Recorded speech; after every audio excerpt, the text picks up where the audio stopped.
और very good morning दोस्तों, स्वागत है आपका हमारे यूट्यूब चैनल पे। आज हम हिस्ट्री का डे 21 करने वाले हैं, जिसमें पुष्य भूति वंश के टॉप सवालों को लेंगे। ये वीडियोस उन लोगों के लिए इम्पोर्टेंट होने वाली है जो RRB, NTPC, group D, Bihar दरोगा, यूपी दरोगा और दिल्ली पुलिस की तैयारी कर रहे हैं। तो वीडियो काफ़ी इंपॉर्टेंट होने वाली है। वीडियो में शुरू से लेकर अंत तक बने रहिएगा। तो वीडियो शुरू करने से पहले चलिए एक छोटा सा मोटिवेशन ले लेते हैं। सफलता चल कर नहीं आती है, सफलता चल कर नहीं आती है, हमें उस तक पहुंचना पड़ता है। ठीक उसी तरह जिस तरह ईश्वर ने हर पक्षी के लिए भोजन तो दिया है, पर उसके घोंसले में नहीं है। तो दोस्तों, हमें मेहनत करनी होगी, तभी सफलता हमें मिलेगी। तो चलिए दोस्तों, इसी के साथ आज हम अपना पहला सवाल शुरू करते हैं। आज का हमारा पहला सवाल है कि पुष्य भूति वंश का संस्थापक कौन था। इसका सही जवाब हो जाएगा पुष्य भूति। पुष्य भूति वंश का संस्थापक पुष्य भूति ही था। हमारा दूसरा सवाल है, पुष्य भूति वंश की राजधानी कहाँ थी। इसका सही जवाब हो जाएगा थानेश्वर। थानेश्वर जो है वो पुष्य भूति वंश की राजधानी थी। हमारा अगला सवाल है, पुष्य भूति वंश का स्वतंत्र जन्मदाता किसे माना जाता है। पुष्य भूति वंश का स्वतंत्र जन्मदाता किसे माना जाता है। तो इसका सही जवाब हो जाएगा प्रभाकर वर्धन। पुष्य भूति वंश का स्वतंत्र जन्मदाता माना जाता है प्रभाकर वर्धन को। हमारा अगला सवाल है, प्रभाकर वर्धन के दो पुत्र हुए, उसके नाम क्या थे। प्रभाकर वर्धन के दो पुत्र हुए, उसके नाम क्या थे। तो इसका सही जवाब हो जाएगा राज्यवर्धन और हर्षवर्धन। तो दोस्तों, प्रभाकर वर्धन की पत्नी का नाम यशोमती था, याद रखेंगे। प्रभाकर वर्धन के पत्नी का नाम यशोमती था और उसके जो दो पुत्र थे वो थे राज्यवर्धन और दूसरा है हर्षवर्धन। हमारा पांचवा सवाल है कि प्रभाकर वर्धन की पुत्री का नाम क्या था। इसका सही जवाब हो जाएगा राज्यश्री। प्रभाकर वर्धन की पुत्री का नाम जो था वो था राज्यश्री। हमारा छठा सवाल है कि राज्यवर्धन की हत्या किसने कर दी थी। राज्यवर्धन की हत्या किसने कर दी थी। इसका सही जवाब हो जाएगा शशांक। राज्यवर्धन की हत्या शशांक ने कर दी थी। हमारा सातवां सवाल है कि बोधि वृक्ष को किसने कटवा दिया था। बोधि वृक्ष को किसने कटवा दिया था। इसका सही जवाब हो जाएगा शशांक ने। बोधि वृक्ष को शशांक ने कटवा दिया था। हमारा आठवां सवाल है कि हर्षवर्धन कितने वर्ष की आयु में थानेश्वर की गद्दी पर बैठा था। इसका सही जवाब हो जाएगा 16 वर्ष की आयु में। 16 वर्ष की आयु में हर्षवर्धन जो है वो थानेश्वर की राजगद्दी पर बैठा था। हमारा 9वां सवाल है कि पुष्य भूति वंश में कन्नौज को अपनी राजधानी किसने बनाया। पुष्य भूति वंश में कन्नौज को अपनी राजधानी किसने बनाया। इसका सही जवाब हो जाएगा हर्ष ने। हमारा 10वां सवाल है कि हर्ष और पुलकेशिन द्वितीय के बीच किस नदी पर युद्ध लड़ा गया था। इसका सही जवाब हो जाएगा नर्मदा नदी के तट पर।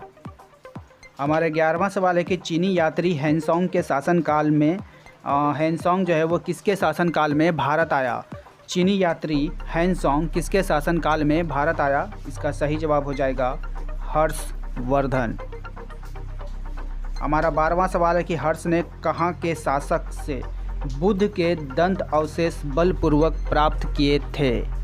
इसका सही जवाब हो जाएगा कश्मीर के शासक से। हमारा 13वां सवाल है कि हर्ष किस धर्म का अनुयायी था। हर्ष जो है वो किस धर्म का अनुयायी था। इसका सही जवाब हो जाएगा बौद्ध धर्म। इसके अतिरिक्त ये भी जान लें कि हर्ष जो है प्रारंभ में शिव का उपासक था और वो सूर्य का पूजा करता था, लेकिन बाद में उसने बौद्ध धर्म को अपना लिया। हमारा 14वां सवाल है कि हर्ष के समय बौद्ध धर्म की शिक्षा का प्रधान केंद्र कौन था। इसका सही जवाब हो जाएगा नालंदा। नालंदा महाविहार हर्ष के समय बौद्ध धर्म के शिक्षा का प्रधान केंद्र था। हमारा 15वां सवाल है कि हर्ष के समय प्रयाग में सवाल को देखिएगा ध्यान से। हर्ष के समय प्रयाग में प्रति 5 वर्ष पर एक समारोह आयोजित किया जाता था, जिसे महामोक्ष परिषद कहा जाता था। हेनसोंग किस समारोह में सम्मिलित हुआ था। इसका सही जवाब हो जाएगा छठे समारोह में। हेनसोंग जो है वो उसके छठे समारोह में सम्मिलित हुआ था। हमारा 16वां सवाल है कि हर्ष का राज दरबारी कवि कौन था। इसका सही जवाब हो जाएगा वान भट्ट, जिसने हर्षचरित्र की रचना की थी। हमारा 17वां सवाल है कि प्रियदर्शिका, रत्नावली तथा नागानंद नामक 3 संस्कृत नाटक ग्रंथों की रचना किसने की थी। इसका सही जवाब हो जाएगा हर्ष ने। इसके विपरीत कहा जाता है कि इन तीनों नाटकों को हर्ष ने किसी लेखक को जो है उपहार देकर अपने नाम से लिखवाया था। ये कही गई बातें हैं, लेकिन प्रियदर्शिका, रत्नावली और नागानंद नामक संस्कृत नाटक की रचनाकार हर्ष को ही कहा जाता है। हमारा 18वां सवाल है कि भारत का अंतिम हिंदू सम्राट किसे कहा जाता है। इसका सही जवाब हो जाएगा हर्ष को। भारत का अंतिम हिंदू सम्राट हर्ष को कहा जाता है। हमारा 19वां सवाल है कि हर्ष के मंत्री परिषद के मंत्री को क्या कहा जाता है। इसका सही जवाब हो जाएगा मंत्री को सचिव कहते थे। हर्ष के मंत्री परिषद के मंत्री को क्या कहते थे, सचिव कहा जाता था। हमारा 20वां सवाल है कि हर्षचरित्र में प्रांतीय शासक के लिए किस शब्द का प्रयोग किया गया है।